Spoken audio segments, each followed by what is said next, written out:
guys. Welcome back to A Different Life Story, my show on YouTube and as a podcast with me, your host, Stefan Neff.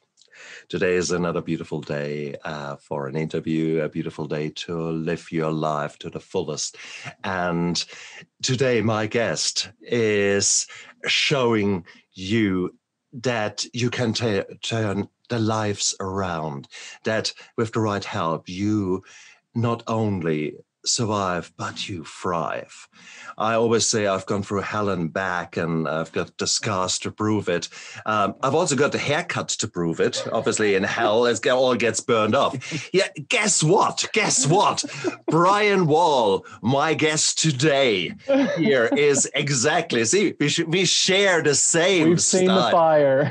Exactly. Hell, we've seen the abyss, and it's tinged. Well, it singed off a lot of things with me, including the beard. You kept your beard. Okay, I give you this one. So Brian Wall here on my show, and I'm so grateful that you're here. Welcome. Thanks for having me, man. I appreciate it. Absolutely. Oh, Brian, it is.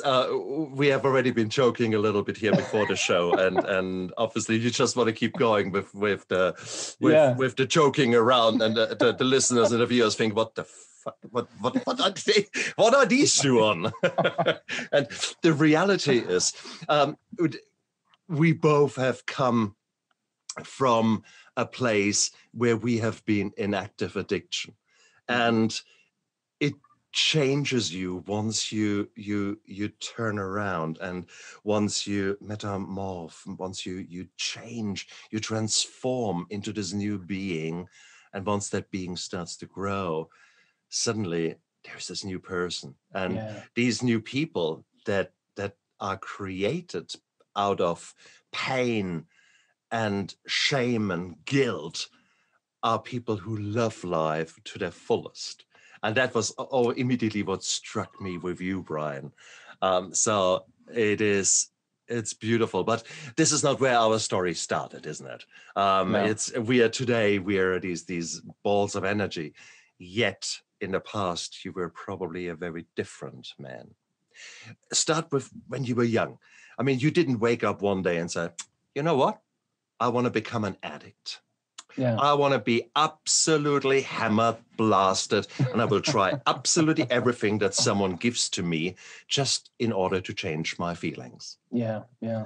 When you were young, what did you want to be? Who do you want to be? Yeah. So I wanted to be a doctor, an orthopedic surgeon, because when I was approximately, how old was I? Probably around 10, if I remember correctly. We were re-siding the house that we lived in. It was oak siding, and they were coming up with this new innovative stuff. We wanted to get new siding. So mom and dad got the new siding and took off all the old, and it was all oak siding, like legit wood when houses were built with real wood. And we had a pile of it in the backyard, and I was climbing on there to go grab some spare wood for my dad. And we had a little woodworking shop, and he did all these little trinkets and stained little ducks and stuff and gave them away as gifts. And so he asked me to go get a spare piece of wood, and I went to retrieve that from the pile, and I stepped on a nail, and it went up through my right foot and chipped my bone, and I got osteomyelitis and pseudomonas, and gangrene, almost lost my right leg. We had to fly a Filipino doctor in to really save the day. After 5 surgeries and a couple of months in the hospital, we're able to stop the infection and save my leg. Still don't have any feeling in the bottom of my right foot to this day, and scars to prove all that. But that led to me really being inspired to go into orthopedics. And so when I started college, I was pre-med and really wanted to go into med school. And that's when my addiction took over, or was introduced, and we began dating, so to speak. Yep. Yeah. What particular poison did you prefer? I've always been a stimulants guy. Anybody with stimulants typically end up with alcohol at the end of the night, because you eventually want to get some sleep, or you run out of money and you don't have any money for stimulants, and alcohol is cheaper. So, hey, but yeah, stimulants, I was always drawn toward cocaine. I've tried about everything there is. Anything I forgot that I've tried probably is because of the effects it had on my brain. Yeah. But stimulants always really did it for me. You know, everyone has that fall in love moment. And the first time I did cocaine, that was it for me. Interesting. Was cocaine easily available? So that was at college. That was that going around as a stimulus in order to learn more, or was it specifically to have a good time? It was initially introduced to me at a party by my girlfriend at the time, actually a friend of my girlfriend's. And it was, I swam in college under scholarship. So I hung out with the swim team, and I look back and realize that we spent so much time training and in the pool twice a day, every day, 6 days a week. If we weren't in the pool, we were in the gym working out. So I look back and think maybe it was driven a bit by the fact that when we had time off, we wanted to hurry up and have a good time. We got to get back in the pool, right? So it was hit the ground running always, no matter where we were at. If we're in the pool, go fast. If we're outside the pool, do whatever you're doing, do it quick, right? Go to class, get it done, get back so we can drink. And so I think that's part of what was in the introduction. As far as what kept me going was that sense of control that I naively felt was of me, but it was falsely created, of course, by cocaine. See, for me, the alcohol did actually exactly the same thing. I would work 12, 16 hours as a doctor and would be bone tired. Give me half a bottle of wine, maybe a bottle of wine. Bing, I get a second wind. Cool, let's go out there, and not go out there to party. Well, party was when I was 20. But no, it was, okay, let's clean up the garage. Let's chop some wood. But it's 2 o'clock in the morning. It doesn't matter. It doesn't matter. A, you're pissed. B, oh God, with hindsight, I wonder why I still have got 10 fingers and no major scars from sharp instruments that I would be wielding to not very clever extent. So it is, we want that, okay? We're basically, you want to be, out there. Yeah. And that's that. You always strive for that dopamine hit, that way out there, that I feel good. Yeah. And it's so beautiful, and you want to stay there. Yeah. You don't realize, certainly not as a young man, that as much as you expand yourself, there is the kind of rubber momentum that brings you back to a neutral where you can actually recharge, etc. No, I always wanted to be out there. Always. Yeah. And that's where I use the alcohol. So I'm not surprised to hear you talking about the cocaine really as something like a bit of a friend, like a bit of a, it gave you what you needed. Yeah. And on the back end, when really, once you become a husband and a father, it's ideal for you to have some sort of concept of finances. That tends to help with building a family, right? So it got to the point where I realized I can't keep spending all this money on cocaine and crack at one point. I can't continue to do that. It's just not sustainable. And so that's when I gravitated toward alcohol, and I began to realize that alcohol did the same thing for me. So if at the end of the night, in excess would put me to sleep. During the day, if I drank, while I was going to work or just functioning normally, so I thought, it gave me some energy, and it was almost like a post-traumatic type situation where the brain, a lot of times with folks with PTSD have these, the experience that created the trauma becomes a bit of a norm for them. And so when life is normal, they revert back to some old behaviors to recreate some of that stimulation mentally to help them feel normal. For ADHD, a lot of the low blood flow in the front part of the brain, ADHD, clients or individuals will a lot of times seek out some sort of excitement by doing things that are maybe not rational or don't make much sense, or just pushing buttons with their parents. My daughter does it, and I realize it has a lot to do with blood flow and experiences, and not being comfortable with, I want to say normal. I hate that word, but day to day, it got to the point where I was going to work, and just going to work and doing what I was doing bored the nonsense out of me. I mean, it just bored me to no end, right? So implementing that alcohol created some sort of excitement for me, because now I've got to go about my day and do it appearing as though I'm normal, but internally there's a party going on, and so it and that's not sustainable long term either. And so it didn't take long before it took me down, and I'm grateful for the day it happened. I really am. It was the beginning of the next chapter of my life that is who I am today. So, was it a day, or was it a series of events that slid you down that slope? Good question. I think it was a series of events. You having your own experiences, you know as well as I do, it's a process. And so I say that one day because it was the one day I finally got caught and someone actually did something about it, right? So right. there was a number of times that things popped up or something happened, and my behavior was questionable or whatever. But I've always been kind of this charismatic guy, and people like me and they have this connection with me. And I really used that gift, and I do believe it's a gift. I used it for evil, not good. And so I would find ways to talk myself out of those situations and continue to allow me to feed into that addiction. And it was this particular day that just so grateful for the people that were in place in my life, supervisors and otherwise at the time, that just said, no, we're going to look into this. And I'm so grateful that they did, because it got me on the right path. Isn't it? That's beautiful. It's awesome. How old were you at that time? This was back in 2017. So, or 2018. Yeah. Cool. Early 2018. So almost 3 years ago. And it almost was you're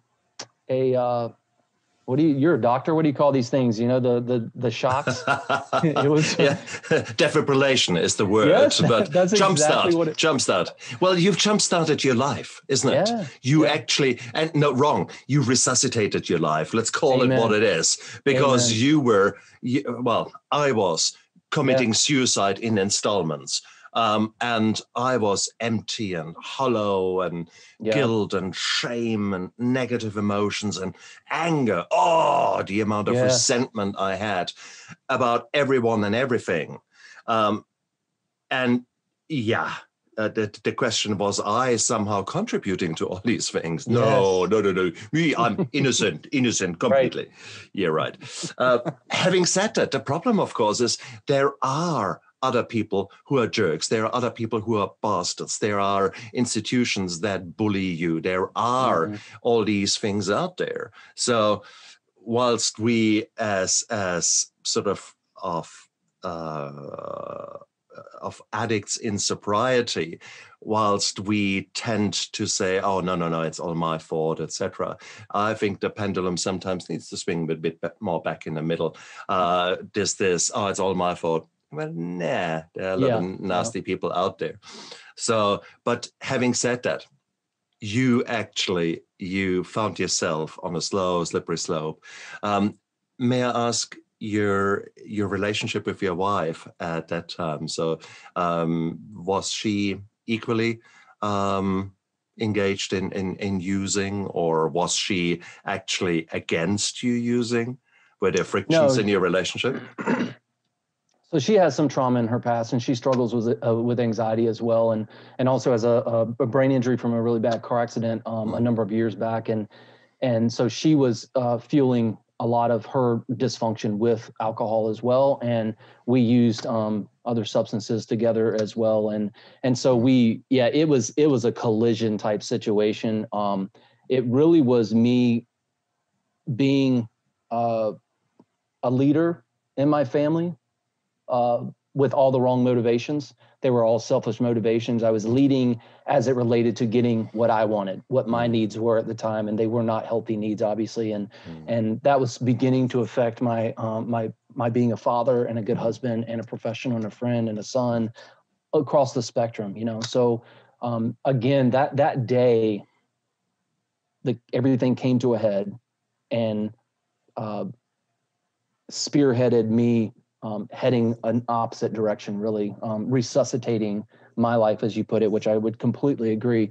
That was the moment that we both realized how far in the hole we were and how much change was necessary. And so now she's in recovery with me, and we are I'm telling you, we're a team to be reckoned with.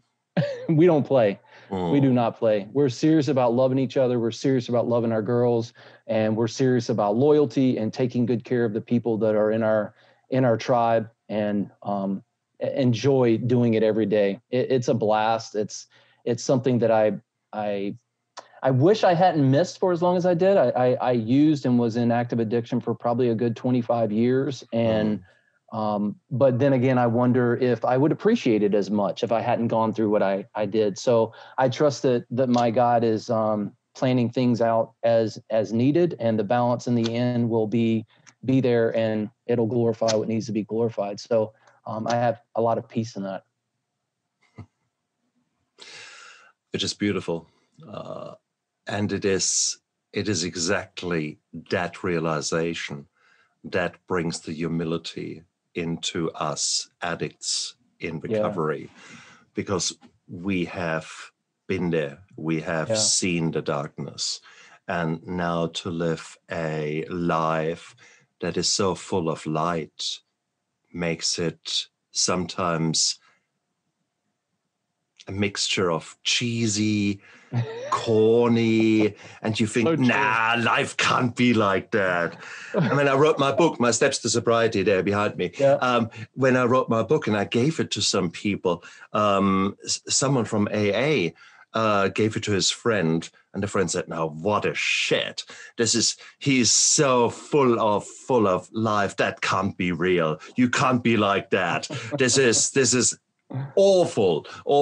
And obviously he was the guy who read it, must have been a white knuckler. Now, I do not drink, and I don't miss it a bit. I do not miss it a bit. But if I don't go to the meeting tonight, I don't know what will happen. These kind of people. So I know exactly what you're talking about. So that is the hard thing. Once you truly hand on heart have dealt with the shit in your life and continue to deal with it, continue to deal with the trauma, continue to deal with the challenges that life inevitably throws you, then this energy can come out, and then there will be great times like that. Yeah, and I've found, Stefan, that in situations like that, and I've been there, you've been there, you just described, you just did a caricature a bit of this white knuckle guy, and you did it very well. I think it was spot on, right? So I've been in those positions before, and I've learned that it all comes back to me, man. I mean, that's really where the root is. And so I've learned to, in those situations, when I have whatever feeling I have about a certain situation or an individual, to stop and think, like, why am I so angry about this book? What is it about Stefan that bothers me? Like, that's got to be rooted in me. Like, what's unresolved in me that I need to look at, And that's a big piece of recovery. Just calling it what it is, holding yourself accountable, and addressing head on what needs to be looked at. And that's the beautiful thing in my recovery, because I learned a hell of a lot about myself in 4 weeks in inpatient rehab. And that changed my world forever. For me, my wife equally was affected by addiction, by heavy drinking. But actually 3 years before me, she found Jesus, and she, with her religion and with her church, she actually dealt with her drinking, and she was no longer drinking. I always thought she was a little bit of a white knuckler, but she was far further down the line, as I was when I went into rehab. But then, of course, in rehab, you learn so much. So suddenly it was like an arrow being really shot far ahead. So here I was now coming back as the new me after 4 weeks. And I thought, wow, they will put rose petals at my feet, etc., and it's going to be beautiful. And I came home, and no one seemed to give a damn. Now they gave a damn, of course, but they had heard it all before. Yeah. Oh, I will stop drinking. It's all good. It's all fine. And you know, how do you know that an addict is lying? Well, his lips are moving. Yeah. So therefore, my family was probably quite cagey, and it took me to make living amends to actually live the life that I said I would. Yeah. Which then became such a beautiful thing. Yeah. The integrity, and the integrity being defined as doing the right thing when no one is watching. Yeah. And that was so beautiful, and that still puts a smile on my face to actually to do that. We were talking about a little bit about the opposite of addiction is connection, and that's one thing I love about the 12-step program. And I'm not an all AA guy, you know. I'm individually, what is it going to take to get you where you want to go? 12-step may be a part of that for you, but one thing about the 12-step process I like is that the steps that force you back to connection, right? And because I think that it's always been known that when you come out of your addiction and you're moving in a more positive direction in this new chapter in your life, you know, there are going to be naysayers, there's going to be skeptics. So forcing that addict, that individual, that person that's in addiction, in recovery, forcing them back to have that conversation individually with those people to resolve concerns, skepticism, etc., is so important, because you get that moment of sitting down and saying, hey, look, this is where I'm at. This is where I want to go. I know you don't believe me. Like, where are you at, and how can I help you join my journey? And then that reconnects, it builds the support network and fuels everything that you had in mind as far as that passion moving forward. No, it's beautiful. It's really awesome. And it is, what a beautiful journey, but certainly a strange journey. I mean, here you were both probably a bit codependent, your wife and you yourself, and suddenly, kaboom! No, you get the realization it is time to stop. How did your wife initially react to that? She was skeptical at first. I voluntarily entered a health recovery program for professionals. So as long as I did what was asked, then my license as a counselor would not be affected. In fact, you can't find anywhere that these incidents ever happened, you know, because I voluntarily embraced the process, and it was worth it, above and beyond. But when I started that process, she was skeptical as well, wondering, do I have what it takes to just stop? And I realized the connection between my license, my livelihood, and giving my girls and her what they deserve.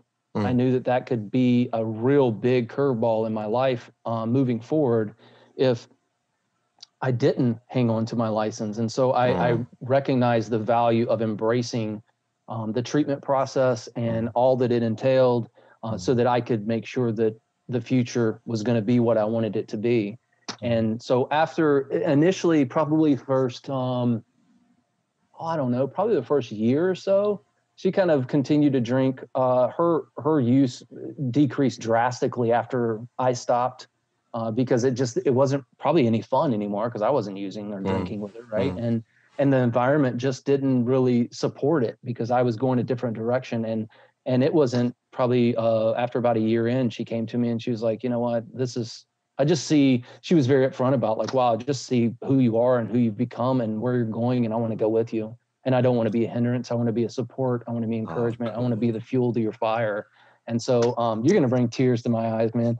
And so she jumped on board, and we have been, as I mentioned, man, a force to be reckoned with. I couldn't possibly love her more. she's an amazing woman and she's been my rock. And on some days I just wanted to quit, just amazing woman. Really is. And a big shout out to the amazing partners in our lives. And it is just wow. Exactly. But for her to see the change, and the same here. I'm so pleased that you say that. It is my wife changed herself, and the way I was implementing techniques and skills I learned in rehab into my daily life. Sometimes it gave cause for concern for her, because she said, there would have been the odd moment where she said, "Don't you psychologize me?" And it's that kind of don't you, it was the kind I'm not your client. That's right. Right? Stuff like that. And having said that, nowadays we struggle to have a row. And it was beautiful. Yesterday, we delivered some furniture and stuff to someone. And this was a bit of a traumatic kind of a thing, emptying storage units, stuff like that. And of course, initially, the first maybe 5 sentences was like, "Rawr," and then came back, "Rawr." And then, and we looked at each other and we said, and suddenly we both clicked and switched. And it was clear it was traumatic for her to be in that storage unit, to be triggered with memories. It was, I was a bit tired. We had built a big pergola the day before, to now actually think, God, I'm not driving 3 hours to sort something out. We're both not in our best game. It took us, look. So what is that? A minute, 2 minutes? And then we made a little joke about it and kissed each other and got on with it, and had a ball of a time for the rest of the day, and had an adventure together and had these kind of things together. But it is that kind of thing. Fast backward, maybe even 10 years, 15 years. Oh, it would have been the Third World War. Yeah, that's done. We would have completely shredded ourselves. Oh, and totally. Maybe, first of all, we wouldn't have done the journey. We would have gone home into separate areas and would have drunken, and then, oh, fuck. It would have been just awful. Man, I cannot tell you how many times my wife and I have had the same experiences. In fact, just the other night, we had a similar experience. I don't even remember what it was about, because it was so quick. It was a blink in time compared to what it was, like you say, reverse backwards. But we had a disagreement about something, and we've gotten to the point where we'll ask each other, "Hey, I really need to talk to you about something. Are you receptive right now?" Oh, nice. And we're honest with each other, like, "No, I've had a long day and I can't do it right now. Can we talk about it tomorrow morning?" "Yeah, sure." So there was something I had said that was out of line, and my wife had confronted me on it, essentially, and was like, that was really hurtful, and shared with me really where she was at and why it was hurtful and what she expected and why it upset her that she didn't get what she needed and how disappointing that was, and we talked it through, laying in bed before we're going to sleep. And the next morning, she gave me this big hug and was almost in tears and was just like, "I can't tell you how much it means to feel so safe with you and to be able to just talk and to share honestly where I'm at. And I know we would not be able to do that if we were still using and drinking." And it's just amazing how far we've come and where we're at. And we trust each other. We're loyal to each other. We're safe with each other. And we're receptive. We're receptive to hear each other's hearts in the hardest of times. And there's, man, if I could take that and bottle it, I'd be a billionaire. That's just absolutely. That's bigger than life. It's bigger than life. And if that's not what you want in life, I'm not sure what direction to go. I mean, it's amazing. Amazing doesn't even do it any justice. It's just, wow. 100%. And that's where I'm so grateful for the journey that I am on. And I was joking yesterday on the drive. I was joking with her and said, "Look how far we have come. I'm looking forward to this towards the next 40 years. Amen. Yeah. Because if we keep progressing, where are we heading together?" And my wife still can't take a compliment. She was still looking for something negative in there. Mm-hmm. And she said, what do you really want to say? And I said, I love you to bits. And she looks at me and said, why don't you say that? And I said, come on, I'm doing the most philosophical kind of gorgeous thing here to you, romantic ass. And she was so on a different planet. But so sometimes you can still struggle to talk the same language. But I think the core value underneath there, the core belief is so gorgeous. And we just then again looked at each other, laughed at each other because of this little miscommunication. And it just shows connection is so important. And we need to keep working on it until we have sorted it out. Absolutely. And it's interesting. You said about not taking a compliment. I've really struggled with that a bit in my life. And I think because most of my life, I'll be 46 later on this month. And so 25 years of my life was spent really selfishly living life the way I wanted to live it. And of course, younger years is different, but we're selfish as kids too, right? So largely being selfish and going after what I wanted and manipulating others to get what I wanted when I wanted it right now, right? That was in the act of addiction. And so in that time, I created this reality of I'm not honest with people all the time. I manipulate people to get what I want. So when folks would give me a compliment, I didn't trust that. I didn't believe that there was any genuineness in that. And I've come to realize that with my wife, for instance, if she gives me a compliment and I don't receive that or I downplay it, it really is me saying, I don't trust that what you're saying is genuine, which is an insult to her and not fair, because she loves me and she's loyal to me and she cares about me genuinely. So now whenever she shares something with me as a compliment, I remind myself, this is coming from somebody that's got your back. This is the real deal. Don't even, Brian. Don't question that. That's an insult and it's disrespectful to the relationship. That's really been helpful for me. Interesting thought. Very interesting thought for those people out there who struggle with compliments. Although it puts maybe a bit of a negative aspect to it. You may very well be true in some cases. I need to explore that, actually. I think I need to actually bloody well sit down with my wife and actually have an honest discussion about that. Yeah. And then again, we are talking about communication and connection here.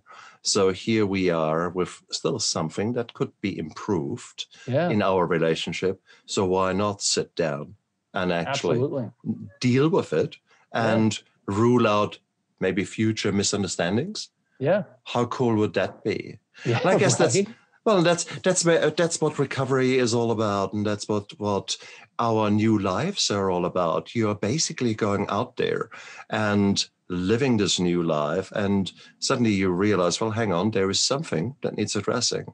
Yeah. And you're no longer shying away from it. You're no longer numbing yourself, but you're actually going out there and addressing it. And that is where you lay the stones that you get better and better. Yeah, yeah. And it's like with the compliments, I started realizing that the words, you're focusing on the words, Brian, okay? So the words, that compliment comes back, you're repelling it because you don't believe the words to be true.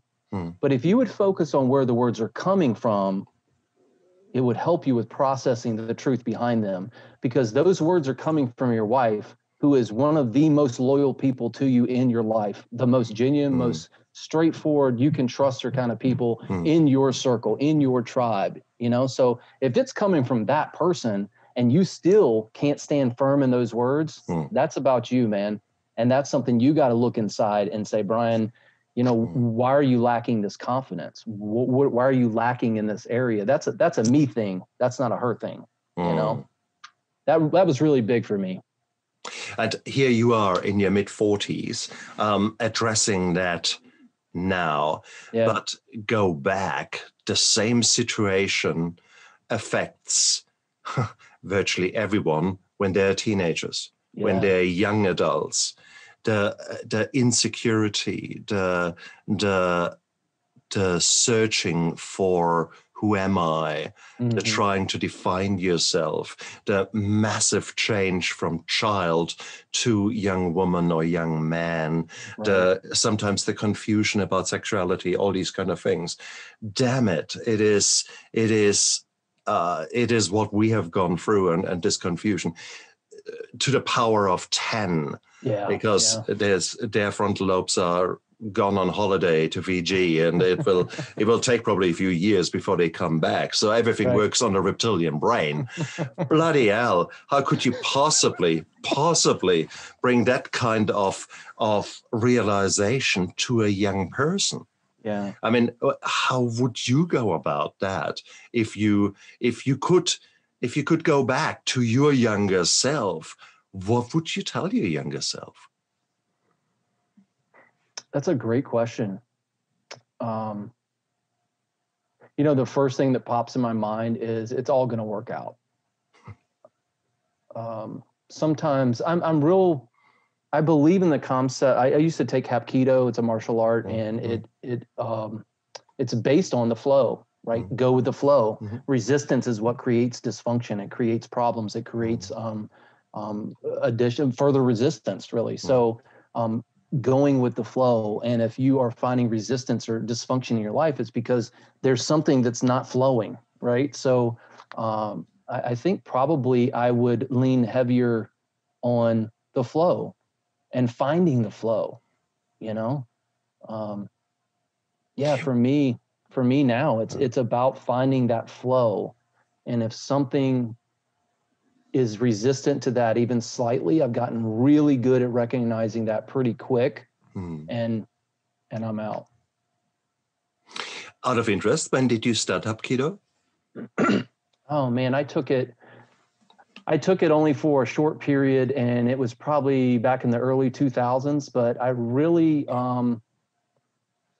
I now look back, and I love martial arts. I've taken Krav Maga as well. Love the whole concept of just martial arts in general, but the concept of street smart kind of with Krav Maga, I really was drawn to that. And then with Hapkido, just the concept of flow, the spiritual concept of it's really a lifestyle, and that really spoke to me. So I went in to take Hapkido, and I got there and wasn't nearly as interested in the martial art as I was the concept. So I took it for a short time, but then kind of studied the concept after that, and really applied a lot of the pillars in my own life. So pretty cool stuff.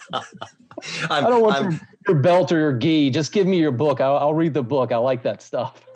No, it's so amazing, because here I am. For you, it was Hapkido and Krav Maga. Of all going one step back, trauma.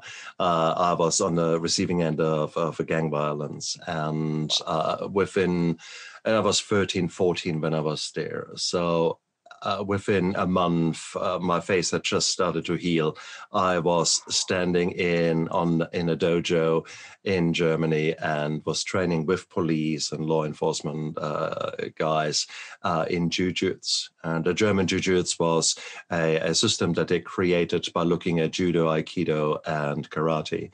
Took the best techniques from everything, combined it together into a system that could be used to subdue a drunk teenager or kill someone on the battlefield, whatever is required. So the system allowed everything. But there was the flow, as you say, the Aikido component of it was always something there. And we had actually quite a bit of the mental martial art training was part of that. But later in my life, I migrated more to ninjutsu, to Krav Maga, because I realized that if you're in the middle of a confrontation and it comes to violence, anything longer than 5 seconds is bullshit. Yeah. So you need to deal with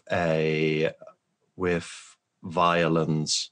You have to fight fire with fire, and you have to be stronger, and you have to know how to hurt someone. Yeah. And so what intrigues me is that we have got both the similar attractions, the similar path, and that we both have used martial arts at a time when we were both addicted and when we are both actually searching for something, when we both actually were there, and obviously we were searching, we were looking. You were doing the Hapkido, you liked it, and the yearning was there deep inside of us. We didn't realize it, but we were looking for that better person, for that the improvement. And then, of course, the addiction has got its own ideas about that. And then, there it goes. It's amazing how you're right on track. I was looking for that flow in my life. I was looking for that balance. And so I was searching for it in all these different elements, addiction being one of them. And Hapkido was a cleaner, pure route to get what I wanted. And I was trying to venture out of the path, off the path that I was on, that I knew wasn't going to work for me long term. And one thing I gained from martial arts in general was just the difference between reacting and responding. Reacting, not so reliable.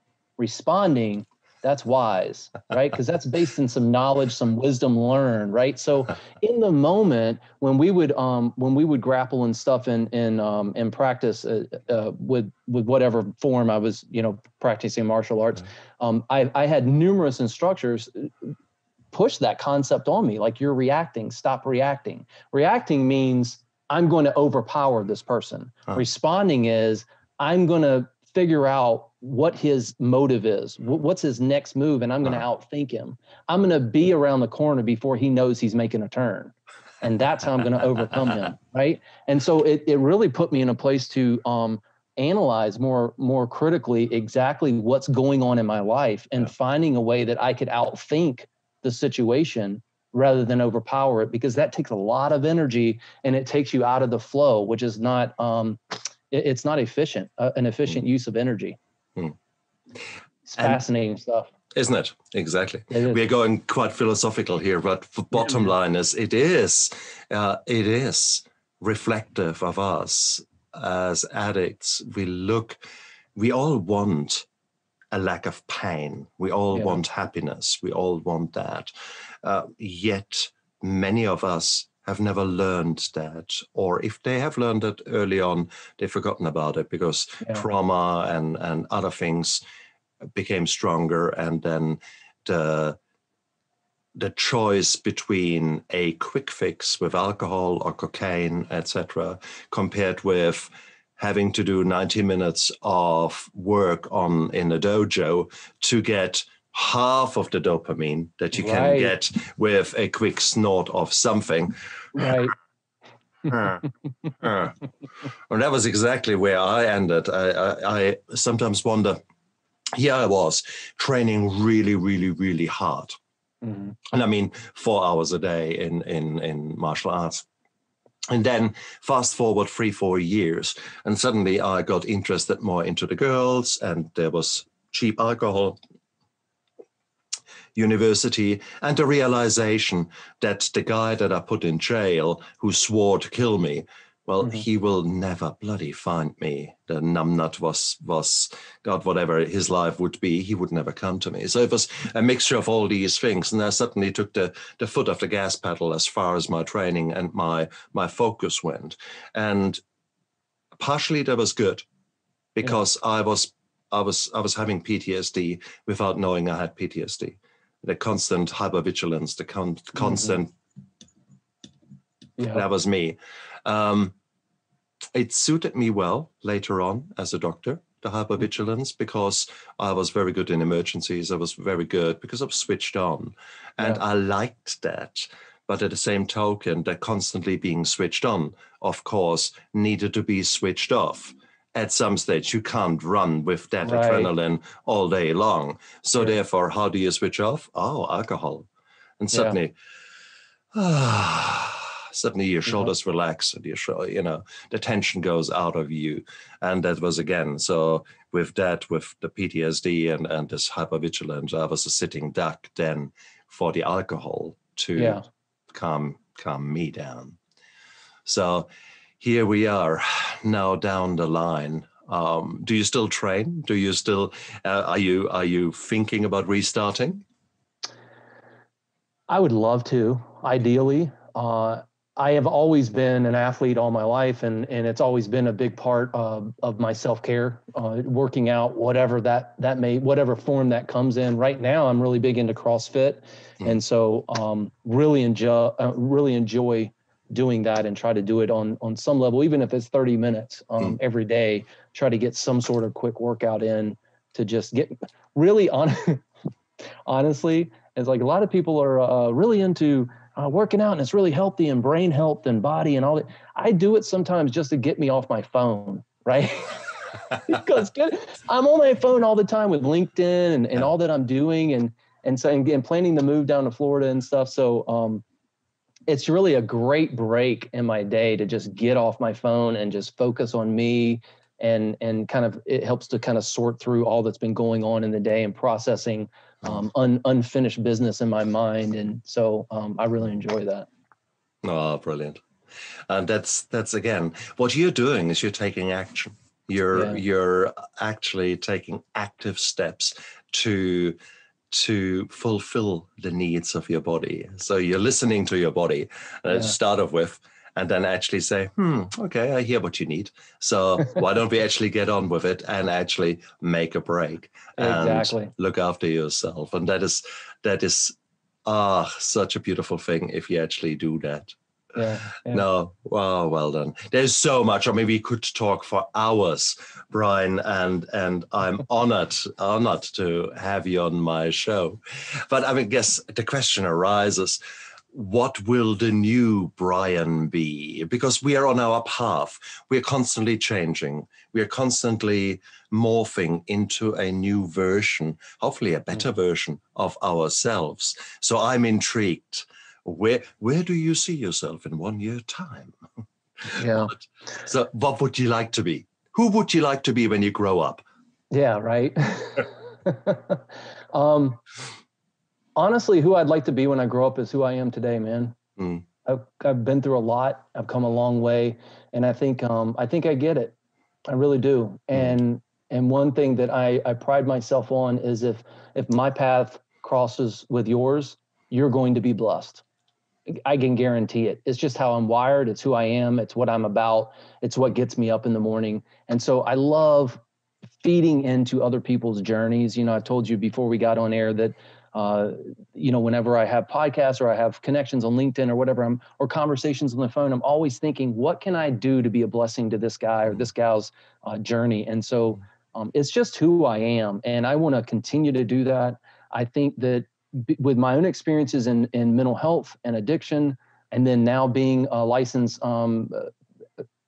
specialist in the field of mental health and addiction, I've been on both sides of the fence. And in my on my LinkedIn profile, the headline is solving mental health and addiction dilemmas and bridging the gap between clinical operations and clinical practices and business operations. And I think there is a mass amount of value in that. And I have literally gone through what I've gone through for this exact time to bring it all together and bless our industry in ways that I can't even quite put together yet.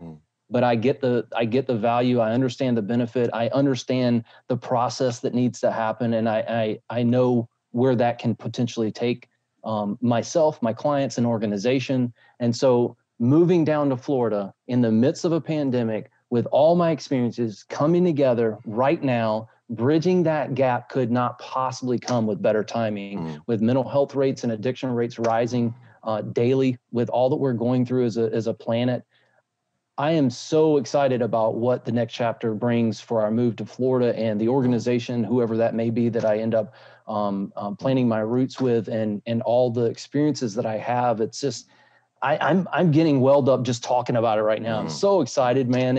And the timing, there's just things that happen sometimes in life. You just feel it. Like the vibe is there. You can feel it in the room. The timing is right. And this is one of those moments. So I'm excited for where the journey takes me and the paths that are yet to be crossed. It's exciting. Oh, blues. Oh, it's wonderful. It's wonderful crazy, man. to hear. I'm so pumped. No, it is. It is. Oh God! And guys, you hear it here first. With Brian, this is not the last time that I've got him on my show. I've got already 2, 3 other ideas where I will collaborate with him, and it's going to be an exciting journey because this man is going places. Okay, he is a force to be reckoned with in all the right ways, because it's this energy that allows us to plant the seed in other people. We can show by living a life, we do literally live sobriety, how beautiful that can be. And I think that is the key thing. We show that the past does not equal the future. You can change, and with the right help, you can expect to recover. Now, that is something that addicts often not believe. But I would say there is probably an 80-90% chance, with the right input and with your willingness out there, regardless what you have done, where you are at in your addiction, I think there is a very fair chance to get right. And for that, guys, you need a team of people who know what the hell they are talking about. And that is so important. And there are people like Brian out there. There are people around you who have gone through similar journeys as you, as far as the trauma is concerned, and you would never know, because we also ashamed. No one speaks out. No one is open about their struggles. You have this beautiful Facebook persona and social media persona where everything is hunky dory and it's everything. I'm just fine. Fuck off. It's all buttoned up. I know. Oh, just honestly, be honest. Look in the mirror and say, "You stupid boy, come on, let's pull the socks up and let's actually talk to your family physician, talk to your GP, and actually say, hey, doc, man, I wonder if the 2 bottles of vodka a day might not just be a little bit too much." Or, as Robin Williams put it, $50,000 for snacks. We have got a problem. The cocaine. And just whilst you wipe the white powder off your numb nose. So no, guys, it is seek the help. Please go out there. There is, especially now, whilst there is pandemic and whilst there is so much shit going on, also people are more on Zoom, which therefore means you do not have an excuse not to link up with someone. And if you want to be anonymous, if you don't want anyone to know what you're up to, well, if you're in the United States, go to the UK. Go to an AA meeting in the UK, or wherever you want. No one will know you there. Absolutely.